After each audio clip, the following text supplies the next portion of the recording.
오늘 여러분께 한 가지 여쭤보고 싶은 것이 있습니다. 혹시 이런 생각을 해보신 적이 있으십니까? 내가 잘해줬기 때문에 이렇게 된 거라는 생각 말입니다. 세상에는 참 이상한 공식이 하나 있습니다. 미워하면 떠나고 잘해주면 돌아온다. 우리는 평생 그렇게 믿고 살아왔습니다. 그런데 실제로는 어떻습니까? 잘해줬더니 돌아온 게 아니라 더 많은 것을 요구받게 되고, 참았더니 상황이 나아진 게 아니라 참는 것 자체가 당연해져 버린 경우가 얼마나 많습니까? 오늘 저는 그 이야기를 하려고 합니다. 누구도 입 밖에 꺼내지 않지만 수많은 어머니 아버지들이 가슴속에 묻어두고 있는 이야기. 내 사랑이 어째서 나를 무너뜨리는 무기가 되었는가에 대한 이야기입니다. 끝까지 들어주십시오. 오늘 이 이야기가 끝날 때쯤이면 여러분의 마음이 조금은 가벼워져 있을 것이라고 저는 그렇게 믿습니다. 여러분의 지평관에 실내화 한 켤레가 있을 겁니다. 오래된 것, 밑창이 닳아서 거의 평평해진 것 말입니다. 그 실내화를 한번 떠올려 보십시오. 그것을 신고복으로 갔습니다.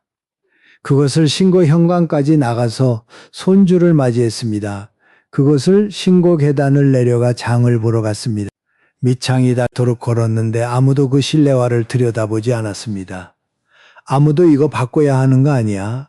하고 말해주지 않았습니다. 그 실내화가 닳아있다는 것을 아는 사람은 그것을 신고 있는 사람뿐이었습니다. 오늘 저는 그 실내화에 대해서 이야기하려는 것이 아닙니다. 그 실내화를 신고 있는 분, 바로 여러분에 대해서 이야기하려고 합니다. 닳고 있는데 아무도 모르는 것, 닳고 있는데 스스로도 괜찮다고 말하는 것, 그것이 얼마나 위험한 일인지에 대해서요. 오늘 영상을 보시면서 혹시 나도 너무 많이 줬나 하는 생각이 드시는 분은 댓글에 1이라고 써주십시오. 아직 그런 생각은 안 해봤다 하시는 분은 2라고 써주시면 됩니다. 숫자 하나면 충분합니다. 오늘 이 자리에 누가 함께 앉아 있는지 저도 알고 싶습니다. 자, 그러면 본격적으로 들어가 보겠습니다. 여러분 집 냉장고를 한번 열어보십시오. 아마 한쪽 구석에 김치통이 있을 겁니다. 어머니가 직접 담근 김치, 혹은 시어머니가 보내준 김치, 혹은 누군가가 정성 들여 만들어서 갖다 준 김치 말입니다. 처음 그 김치를 받았을 때를 기억하십니까?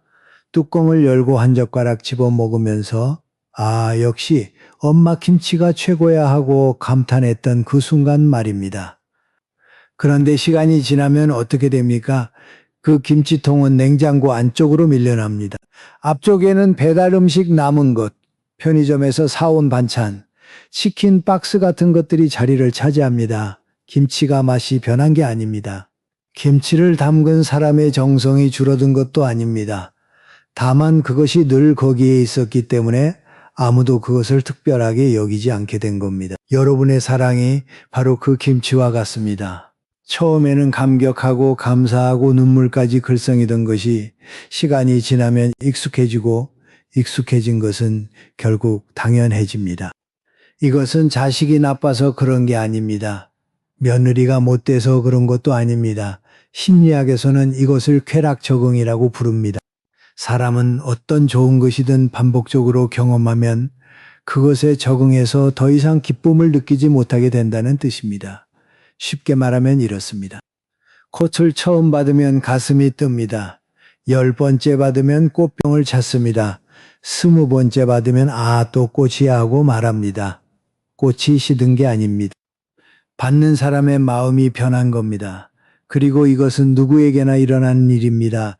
여러분에게도 저에게도 여러분의 자식에게도 말입니다. 문제는 이 사실을 모르고 더 많이 주면 언젠가 알아주겠지 하고 계속 퍼붓는 데 있습니다. 박상호 씨 이야기를 해드리겠습니다. 올해 72이 된 상호 씨는 40년 가까이 택시를 몰았던 분입니다. 새벽에 나가서 밤늦게 들어오는 생활을 수십 년 했습니다. 손님을 태우고 내리고 그렇게 바퀴가 닳도록 서울 시내를 돌았습니다. 은퇴하고 나서 상호 씨에게 새 일과가 생겼습니다. 딸 은주 씨가 이혼을 했거든요. 아이 둘을 데리고 혼자 사는 딸이 걱정이 돼서 상호 씨가 매일 시장에 가서 장을 보고 밥을 해다 날랐습니다. 처음에 은주 씨는 울었습니다. 아빠 고마워. 아빠가 아니었으면 나 어떻게 했을까 하면서요.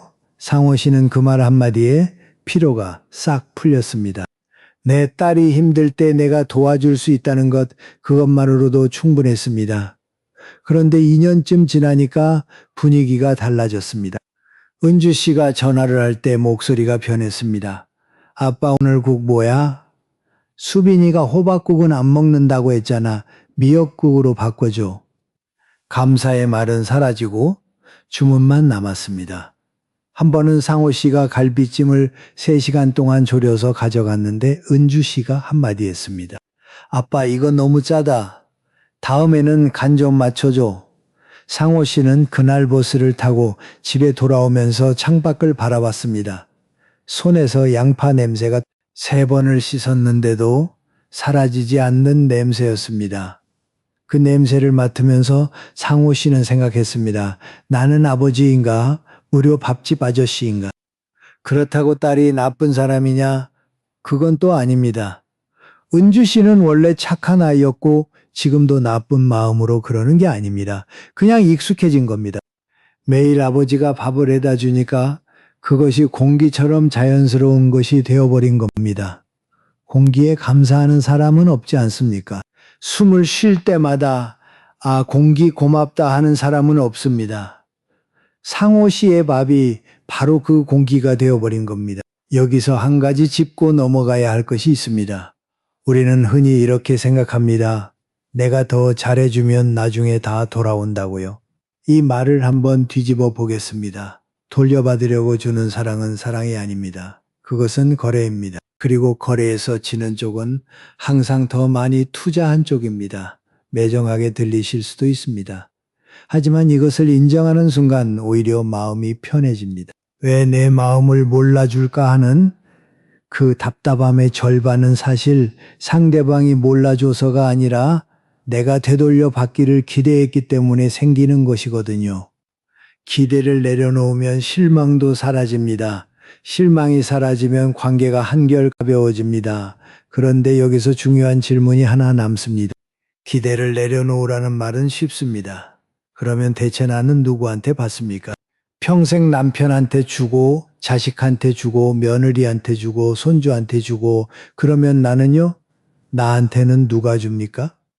이 질문에 대해서 저는 좀 다른 방향의 이야기를 해드리고 싶습니다. 우리 사회에서 효도라고 하면 대부분 이런 그림을 떠올립니다. 자식이 부모님께 절을 하고 용돈을 드리고 명절에 찾아뵙고 안부 전화를 하는 것, 그것이 효도라고 배워왔습니다. 맞습니다. 그것도 효도입니다. 그런데 오늘 제가 말씀드리고 싶은 효도는 조금 다릅니다. 저는 이것을 거꾸로 된 효도라고 부릅니다. 자식이 부모에게 하는 효도가 아니라 부모가 자기 자신에게 하는 효도 말입니다. 이상하게 들리실 수도 있습니다. 효도라는 것은 원래 아랫사람이 윗사람에게 하는 건데 어떻게 자기 자신에게 효도를 합니까? 하고 의아해하실 수 있습니다. 그런데 한번 생각해 보십시오. 여러분이 지금 무릎이 아픈데 참고 손주를 안아 올리고 계신다면 그것은 손주에 대한 사랑일 수 있지만 동시에 자기 자신에 대한 학대이기도 합니다. 여러분이 지금 허리가 아픈데 참고 반찬을 만들어서 아들 내 집까지 가져다 주고 계신다면 그것은 아들에 대한 정성일 수 있지만 동시에 내 몸을 갈아 넣는 일이기도 합니다. 여기서 많은 분들이 이렇게 말씀하십니다. 내 몸은 괜찮아 자식이 편하면 그게 효도지 하고요. 잠깐 멈추겠습니다. 이 말을 한번 찬찬히 뜯어보겠습니다. 내 몸은 괜찮다고요. 정말 괜찮습니까? 아침에 일어날 때 허리가 안 아프십니까? 무릎에서 소리가 안 납니까? 어깨를 올릴 때 찌릿하지 않으십니까? 괜찮은 게 아니라 괜찮다고 말하는 것에 익숙해지신 겁니다. 그리고 자식이 편하면 그게 효도라는 말, 이것도 뒤집어 보겠습니다. 자식이 편하려고 부모가 무너지면 그 부모는 결국 자식의 짐이 됩니다. 병원비가 들고 간병이 필요해지고 자식은 그제서야 아차 싶어서 뒤늦게 달려옵니다. 그것은 효도가 아니라 재앙입니다. 진짜 효도는 내 몸을 지키는 것입니다. 내가 건강해야 자식에게 짐이 되지 않고 내가 단단해야 자식이 기댈 곳이 있는 겁니다. 2000년 전에 세네카라는 철학자가 이런 말을 했습니다. 자기 자신을 돌아보지 않고 남만 바라보는 사람은 결코 행복해질 수 없다고요. 2000년 전 말입니다. 그런데 우리는 2000년이 지난 지금도 똑같은 실수를 반복하고 있습니다. 남편을 바라보고 자식을 바라보고 며느리를 바라보고 손주를 바라보면서 정작 자기 자신은 한 번도 돌아보지 않는 겁니다. 집에 오래된 가스레인지가 있는 집이 있을 겁니다. 20년, 30년 된 것 말입니다. 그 가스레인지 위에서 얼마나 많은 밥이 지어졌겠습니까? 얼마나 많은 국이 끓여졌겠습니까? 명절 전이면 새벽부터 불이 켜지고 생일이면 미역국이 올라가고 아이가 아프면 죽을 쓰고 손님이 오면 잡채를 볶았습니다. 그런데 아무도 그 가스레인지에게 너 괜찮아 하고 물어본 적이 없습니다. 불이 잘 붙으면 당연하고 불이 안 붙으면 그제서야 왜 안 돼 하고 따집니다. 고장이 나면 그제서야 허겁지겁 수리 기사를 부릅니다. 여러분이 바로 그 가스레인지입니다. 평생 누군가를 위해 불을 켰습니다. 그런데 아무도 여러분에게 불 꺼도 돼 하고 말해주지 않았습니다. 그러니까 제가 오늘 말씀드리겠습니다. 꺼도 됩니다. 아니, 꺼야 합니다. 불이 꺼져야 가스레인지가 오래 갑니다. 여러분이 쉬어야 여러분이 오래 갑니다. 잠깐 여기서 멈추겠습니다. 지금 이 말이 마음에 걸리시는 분이 계실 겁니다. 자기 자신에게 효도하라니 그게 이기적인 거 아닌가 하는 생각이 스치셨을 수도 있습니다. 천천히 생각해 보십시오. 서두르지 않겠습니다. 이기적인 것과 자기를 지키는 것은 다릅니다. 이기적인 사람은 남을 밟고 올라서는 사람입니다. 자기를 지키는 사람은 남을 밟지 않되 자기도 밟히지 않겠다고 선을 긋는 사람입니다. 여러분은 평생 밟히면서 살아오셨습니다. 이제 더 이상 밟히지 않겠다고 하는 것이 어째서 이기적입니까? 그것은 이기적인 게 아니라 당연한 겁니다. 오늘 이 이야기가 여러분의 마음속 어딘가에 작은 울림이 되고 있다면 구독 버튼과 좋아요를 한번 눌러주십시오. 저를 위해서가 아닙니다. 여러분이 그 버튼을 누르실 때마다 이 이야기가 한 사람에게 더 전해집니다. 지금 이 순간에도 혼자서 냉장고 앞에 서서 또 반찬을 싸야 하나 말아야 하나 고민하고 계신 어머니가 어딘가에 계실 겁니다. 그분에게 이 이야기가 닿을 수 있도록 도와주십시오. 자, 이제 조금 더 깊은 이야기로 들어가 보겠습니다. 앞에서 저는 사랑을 쏟아부으면 상대가 그것에 익숙해진다는 이야기를 했습니다. 김치 이야기도 했고 상호씨 이야기도 했습니다. 그런데 여기서 한 가지 더 말씀드려야 할 것이 있습니다. 많은 분들이 며느리 이야기를 하십니다. 며느리가 고맙다는 말을 안 한다. 며느리가 당연하게 생각한다. 며느리가 변했다. 맞습니다. 그런 경우가 분명히 있습니다. 그런데 솔직하게 여쭤보겠습니다. 며느리 때문에 속상하신 겁니까? 아니면 사실은 아들 때문에 속상하신 겁니까? 며느리는 결국 남입니다. 피를 나누지 않은 사람입니다. 처음 만났을 때부터 우리는 속으로 이미 알고 있었습니다. 이 사람은 내 자식이 아니라 내 자식의 배우자라는 것을요. 그래서 며느리가 서운하게 굴어도 어딘가에서 이 정도는 그럴 수 있지 하고 넘어가는 구석이 있습니다. 하지만 아들은 다릅니다. 아들은 내가 낳았습니다.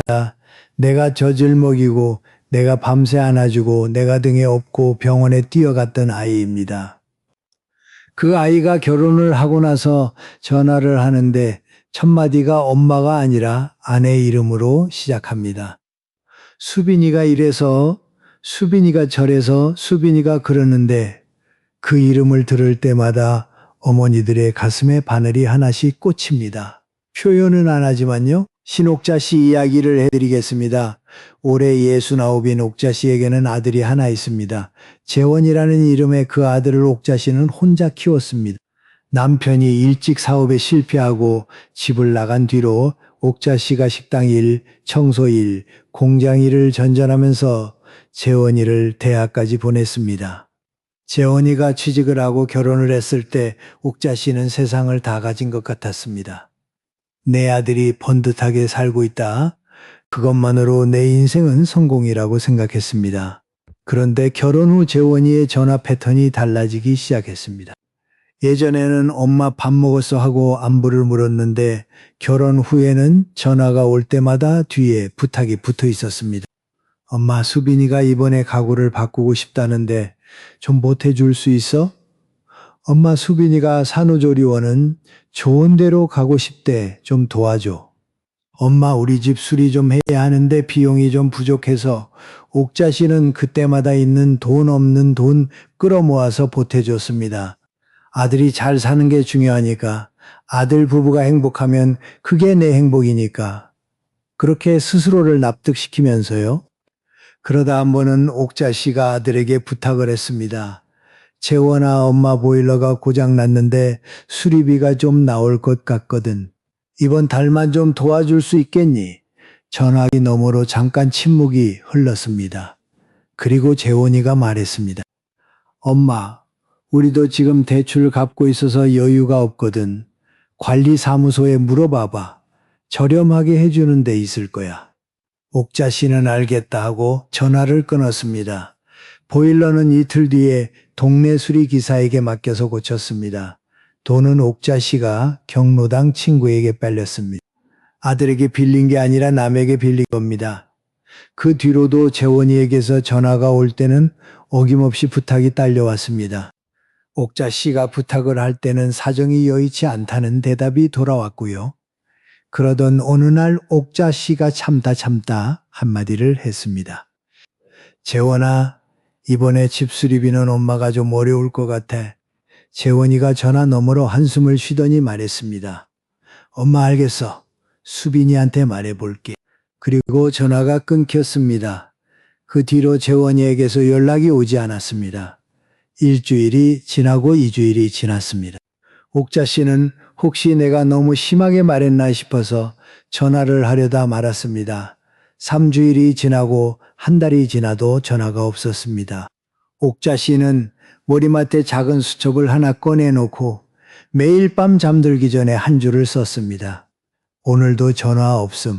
그 6글자를 쓸 때마다 가슴이 내려앉았지만 쓰지 않으면 더 미칠 것 같았습니다. 기록이라도 해놔야 내가 미쳐가는 게 아니라는 걸 확인할 수 있으니까요. 35일째 되는 날 옥자 씨는 수첩을 펴서 처음부터 다시 읽어봤습니다. 오늘도 전화 없음, 오늘도 전화 없음. 같은 문장이 35줄 빼곡하게 적혀 있었습니다. 35일, 그 숫자가 얼마나 긴지 아실 겁니다. 전화기는 울리지 않았습니다. 하지만 가슴은 매일 울렸습니다. 38일째 되는 날 드디어 재원이에게서 전화가 왔습니다. 옥자 씨는 심장이 뛸 정도로 반가웠습니다. 떨리는 손으로 전화를 받았더니 재원이가 말했습니다. 엄마, 수빈이가 이번에 아이 학원을 옮기려고 하는데. 또 수빈이었습니다. 안부도 없이 미안하다는 말도 없이 38일 만에 건 전화의 첫 마디가 아내 이름이었습니다. 옥자 씨는 전화를 끊고 수첩을 덮었습니다. 더 이상 쓰지 않았습니다. 그 수첩은 지금도 머리맡 서랍 안에 있습니다. 재원이가 초등학교 때 찍은 사진 옆에요. 사진 속 재원이는 이가 빠진 얼굴로 활짝 웃고 있었습니다. 그 웃음이 아직도 거기 있는데 전화기 너머 재원이의 목소리에는 그 웃음이 없었습니다. 우리 속담에 10손가락 깨물어 안 아픈 손가락이 없다는 말이 있습니다. 맞습니다. 자식은 다 소중합니다. 손가락 10개 다 아픕니다. 그런데 제가 한 가지 덧붙이고 싶은 것이 있습니다. 10손가락이 다 아프긴 하지만 그 중에서도 가장 아픈 손가락이 있습니다. 그것은 내가 가장 많이 기대한 손가락입니다. 그리고 대부분의 경우 그것은 아들입니다. 딸에게 서운할 때도 있지만 아들에게 서운할 때의 아픔은 차원이 다릅니다. 왜냐하면 아들에게는 기대가 더 크기 때문입니다. 내가 더 많이 희생했다고 느끼기 때문입니다. 대학 보내느라, 결혼시키느라, 집장만 도와주느라 쏟아부은 것이 아까워서가 아니라 그만큼 쏟아부었으니 당연히 나를 챙겨주겠지 하는 기대가 있었기 때문입니다. 그 기대가 배신당했을 때의 고통을 뭐라고 불러야 합니까? 분노라고 하기에는 사랑이 섞여 있고 실망이라고 하기에는 너무 깊고 슬픔이라고 하기에는 억울함이 있습니다. 이 감정에는 이름이 없습니다. 사전에도 없고 심리학 교과서에도 정확히 맞는 단어가 없습니다. 그냥 가슴에 돌이 하나 얹힌 것 같은 느낌, 밥을 먹어도 목에서 내려가지 않는 느낌, 밤에 누웠는데 천장이 내려앉는 것 같은 느낌, 그런 겁니다. 여러분 집에 식탁이 하나 있을 겁니다. 가족이 다 같이 살았을 때는 그 식탁에 의자가 빙 둘러 있었습니다. 아버지 자리, 어머니 자리, 아들 자리, 딸 자리. 밥 먹을 때마다 다 같이 앉아서 국을 떠먹고 반찬을 집어먹고 오늘 무슨 일이 있었는지 이야기를 나눴습니다. 아들이 결혼을 하면 아들 집 식탁에 새 의자가 놓입니다. 아내 의자, 아이 의자, 새 식구가 생기는 겁니다. 그런데 어머니 집 식탁에는 의자가 하나 비어 있습니다. 의자는 그대로 있는데 앉는 사람이 없습니다. 가끔 명절에 앉다가 밥 먹고 나면 다시 비워집니다. 그 빈 의자를 볼 때마다 어머니들은 생각합니다. 저 자리에 우리 아들이 앉아 있었는데 의자는 남아 있는데 사람은 가버렸습니다. 아들을 탓하는 게 아닙니다. 아들도 자기 가정이 있고 자기 삶이 있습니다. 남편으로서 아버지로서 해야 할 역할이 있고 그 사이에서 어머니까지 챙기기가 쉽지 않다는 것을 머리로는 이해합니다. 하지만 머리로 이해하는 것과 가슴으로 받아들이는 것은 완전히 다른 문제입니다. 이해는 하지만 여전히 아픕니다. 그것이 부모의 마음입니다. 여기서 제가 드리고 싶은 말씀은 아들을 미워하라는 것이 아닙니다. 원망하라는 것은 더더욱 아닙니다. 다만 이것 하나는 받아들이시라는 겁니다. 아들에게 거는 기대의 크기를 조절하지 않으면 그 기대가 여러분 자신을 계속 무너뜨릴 것이라는 사실 말입니다. 기대를 버리라는 게 아니라 크기를 줄이라는 겁니다. 전화 매일 해라가 아니라 한 달에 한 번이면 충분하다로 바꾸는 겁니다. 명절에 꼭 와라가 아니라 올 수 있으면 오고 아니면 괜찮다로 바꾸는 겁니다. 그 조절을 할 수 있으면 가슴에 얹혀있던 돌이 조금씩 가벼워집니다. 그런데 이 모든 이야기를 듣고도 실천을 못하시는 분들이 계십니다. 머리로는 다 알겠는데 몸이 안 따라준다고요? 아닙니다. 사실은 반대입니다. 머리가 안 따라주는 게 아니라 몸이 이미 비명을 지르고 있는데 머리가 그것을 무시하고 있는 겁니다. 미국 UCLA 대학 연구팀에서 흥미로운 연구 결과를 발표한 적이 있습니다. 가족을 오랜 기간 돌보는 사람들, 특히 손주를 장기간 돌보는 조부모들의 몸속 염증 수치가 그렇지 않은 같은 나이대의 사람들보다 뚜렷하게 높다는 결과였습니다. 염증이라는 것은 쉽게 말해서 몸속에 불이 나는 겁니다. 작은 불이 꺼지지 않고 계속 타고 있는 것인데 이것이 오래되면 혈관이 상하고 관절이 붓고 면역력이 떨어지고 결국에는 큰 병으로 이어집니다. 그런데 여기서 중요한 것은 이 염증이 세균 때문에 생기는 게 아니라 스트레스 때문에 생긴다는 점입니다. 몸이 오랜 기간 긴장 상태에 놓여 있으면 스스로를 보호하려고 염증 반응을 일으키는 겁니다. 쉽게 말하면 이렇습니다.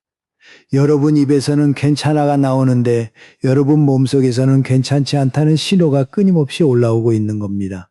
어깨가 굳는 것, 무릎이 시큰거리는 것, 밤에 잠이 안 오는 것, 소화가 안 되는 것, 이 모든 것이 몸이 보내는 편지입니다.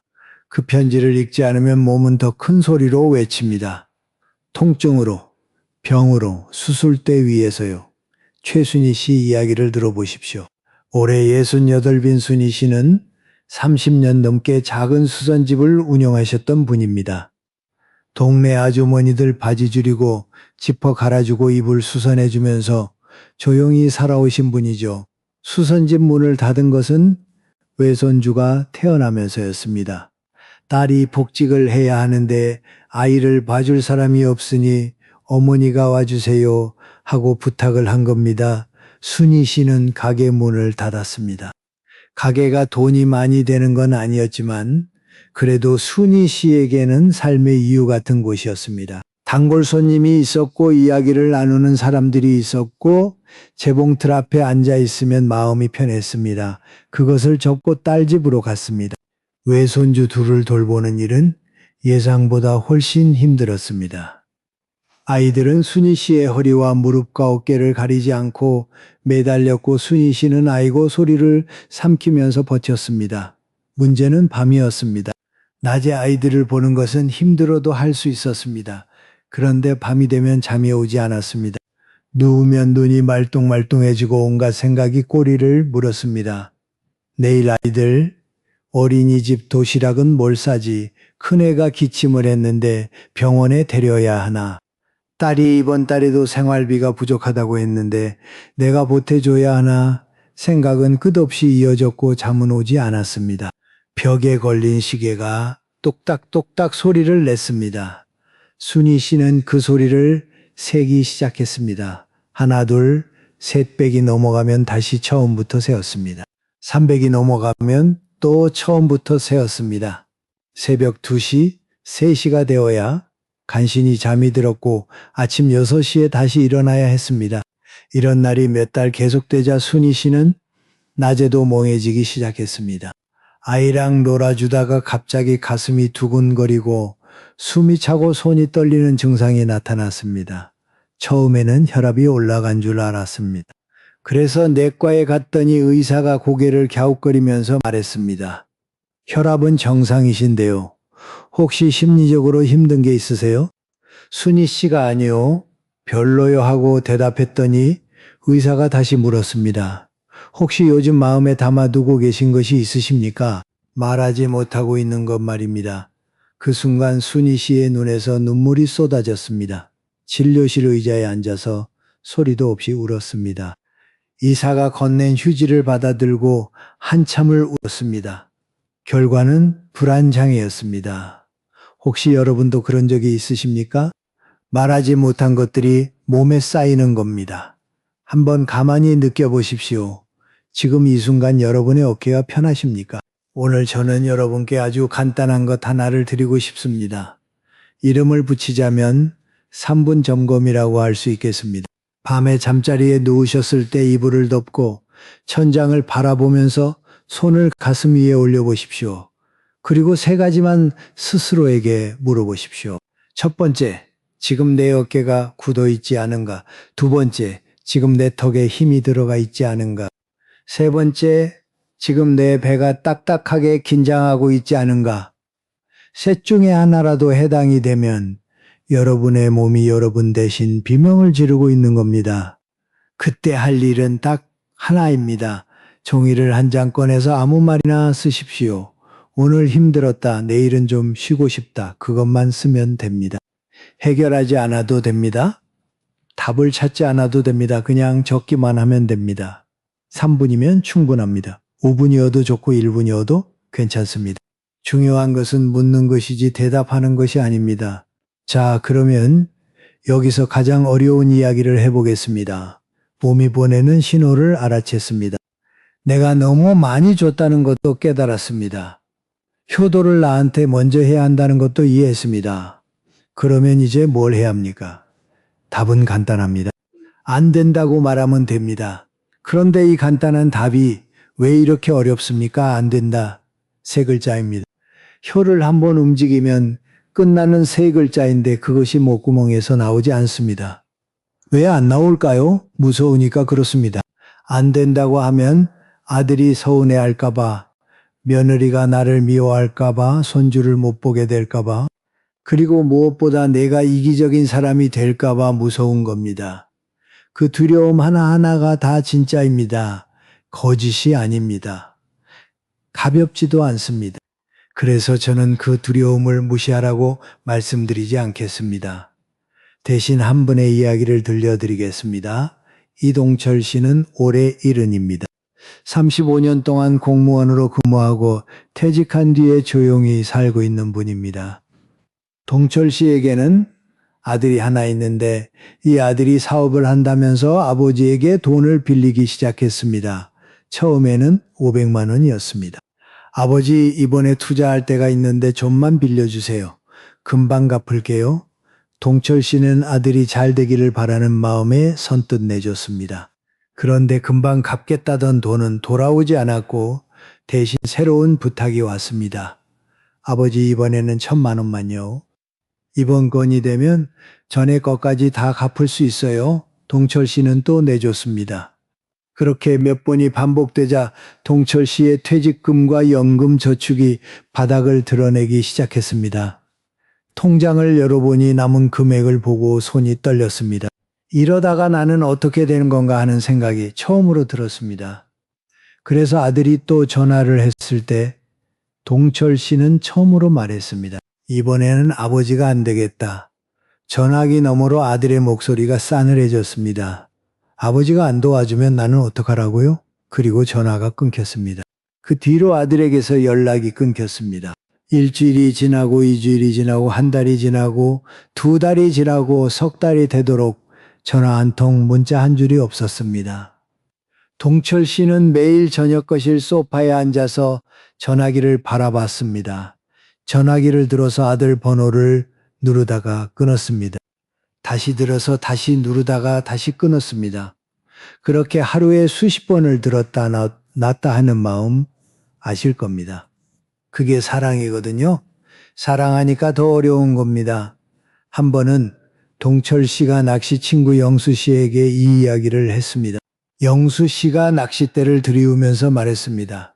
동철아, 네가 지금 전화하면 그 녀석은 이렇게 생각해. 역시 아버지는 결국 내 편이야. 결국은 들어주실 거야 하고, 그러면 평생 달라지지 않아. 네가 지금 참는 게 그 녀석을 살리는 거야. 동철 씨는 그 말을 듣고 전화기를 서랍에 넣었습니다. 서랍을 닫고 나서 손이 떨렸지만 열지 않았습니다. 3달하고 열흘째 되는 날 아들에게서 전화가 왔습니다. 아버지, 목소리가 달랐습니다. 아버지, 그동안 제가 잘못했습니다. 죄송합니다. 하지만 그 전화를 참은 것이 결국 아들을 살렸습니다. 전화를 걸었다면 아들은 또 빌렸을 겁니다. 또 빌리고 또 갚지 않고 또 아버지를 이용했을 겁니다. 안 된다는 세 글자가 3달을 아프게 했지만 그 3달이 관계를 살렸습니다. 여러분께 지금 당장 쓸 수 있는 것을 3가지 드리겠습니다. 저는 이것을 부드러운 거절의 3문장이라고 부릅니다.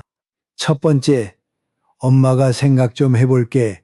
거절이 아닌 것처럼 들리지만 사실은 거절입니다. 생각해 본다는 것은 당장은 안 된다는 뜻이니까요. 두 번째, 이번에는 엄마가 좀 어려울 것 같아. 이유를 길게 설명할 필요 없습니다. 어렵다. 그 한마디면 충분합니다. 세 번째, 너희가 한번 해보는 것도 좋을 것 같아. 이것은 거절인 동시에 응원입니다. 내가 안 해주는 대신 너희가 할 수 있다고 믿는다는 뜻이니까요. 이 3문장을 말하고 나서 해야 할 일은 딱 하나입니다. 입을 다무는 것입니다. 추가 설명을 하지 마십시오. 변명을 하지 마십시오. 미안하다고 하지 마십시오. 말하고 멈추십시오. 그 침묵이 어색하고 불안하고 가슴이 쿵쾅거릴 겁니다. 하지만 그 침묵이 여러분을 지켜줍니다. 그리고 한 가지 더 말씀드리겠습니다. 거절을 하고 나면 죄책감이 밀려올 겁니다. 내가 너무 매정했나? 아이가 지금 속상해하고 있을 텐데 내가 이러면 안 되는 건데, 이런 생각이 파도처럼 밀려옵니다. 그때 이것만 기억하십시오. 그 죄책감은 여러분이 잘못했다는 증거가 아닙니다.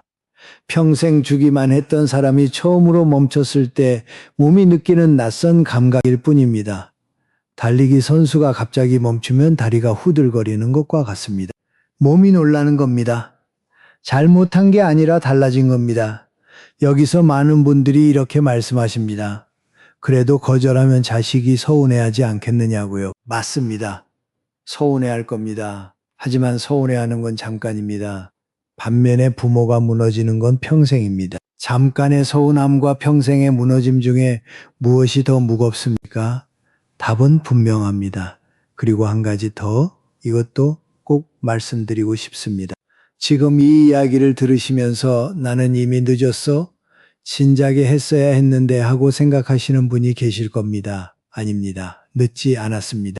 어제가 가장 좋은 날이었다면 오늘이 그 다음으로 좋은 날입니다. 오늘 하셔도 충분히 이릅니다. 동철 씨도 이른해 처음 거절했습니다. 그리고 관계가 달라졌습니다. 나이는 상관없습니다. 중요한 것은 시작하는 것이지 시작하는 시점이 아닙니다. 그러면 거절을 하고 나면 그 다음에는 어떤 일이 벌어질까요? 갑자기 모든 것이 좋아지느냐? 아닙니다. 바로 좋아지지 않습니다. 오히려 처음에는 더 어색하고 더 불안하고 더 외로울 수 있습니다. 하지만 시간이 지나면 달라집니다. 조금씩 아주 천천히 하지만 분명하게 달라집니다. 한미옥 씨 이야기를 해드리겠습니다. 올해 71인 미옥 씨는 딸과의 관계에서 오랫동안 힘들어 하셨던 분입니다. 딸이 무엇을 부탁하든 거절을 못했습니다. 돈을 빌려달라고 하면 빌려줬고 아이를 봐달라고 하면 봐줬고 명절에 친정에 안 오겠다고 하면 그래 너 편한 대로 해 하고 말았습니다. 그러다 미옥 씨도 마침내 선을 그었습니다. 이번에는 안 되겠다. 엄마도 이제 엄마 삶을 살아야겠다고 말한 날이 있었습니다. 딸은 서운해했고 한동안 연락이 뜸해졌습니다. 미옥 씨는 그 시간이 무서웠지만 버텼습니다.